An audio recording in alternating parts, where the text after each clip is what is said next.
College. Big word. Sabi nila, ibang-iba daw talaga ang college. Marami raw adventures.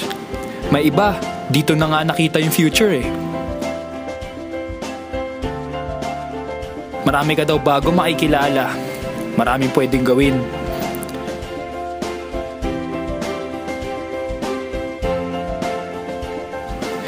Training ground for the future daw. Mahirap. Pero at the end of the journey, masaya and fulfilling.